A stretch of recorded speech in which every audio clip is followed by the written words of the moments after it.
बताएंगे इसका आंसर क्या होगा। बहुत अच्छे। उसने कहा 45 व्यक्तियों की औसत आयु 1/9 वर्ष कम हो जाती है जब 60 वर्ष के एक व्यक्ति के स्थान पर एक नया व्यक्ति आ जाता है। नए व्यक्ति की आयु क्या है? सवाल को देखकर थोड़ा सा सोचो, थोड़ा सा ये सोचो कि एक व्यक्ति गया, 60 वर्ष का व्यक्ति, यहां से पढ़ो बच्चे, जैसे मैं आपको पढ़ा रहा हूं ना सवाल को उसी तरीके से पढ़ने की कोशिश करो। यहां पे आओ कि जब 60 वर्ष का एक व्यक्ति के स्थान पर कोई नया व्यक्ति आया, बच्चे अगर 60 साल का गया और एक नया व्यक्ति आया, नए व्यक्ति के आने से जो उम्र है वो 1/9 वर्ष कम हुई है। क्या नया व्यक्ति अगर 60 साल का ही आता, बच्चे 60 साल का गया और नया व्यक्ति 60 साल का आता, मेरे शेर, क्या क्या औसत पर कोई फर्क पड़ता?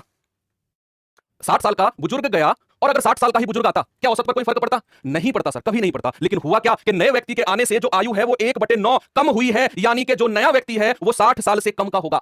वो 60 साल से कम का होगा। अगर आयु, औसत आयु बढ़ती तो वो 60 साल से ज्यादा का होता। औसत आयु कम हुई है तो वो 60 साल से कम का होगा। बच्चे कितना कम होगा वो पता करने के लिए कितने व्यक्ति हैं उनकी गुणा कर दो जितना कम हुई है आयु। 45 गुणा 1/9 है ना, तो 9 पंजे 45, यानी कि वो 5 साल कम होगा। तो बच्चे नया व्यक्ति, आने वाला व्यक्ति कितने उम्र का होगा? 55 साल का। 55 साल का होगा जो नया व्यक्ति है। क्या ये बात क्लियर हुई? एक बार मुझे सभी सैनिक थम्स अप करके बताएंगे आपको कि क्या ये बात क्लियर हुई। हमने माइनस क्यों किया इस बार? क्योंकि वो जो नया व्यक्ति आया है उसके आने से एवरेज कम हुआ है, यानी कि वो 60 साल से कम का होगा।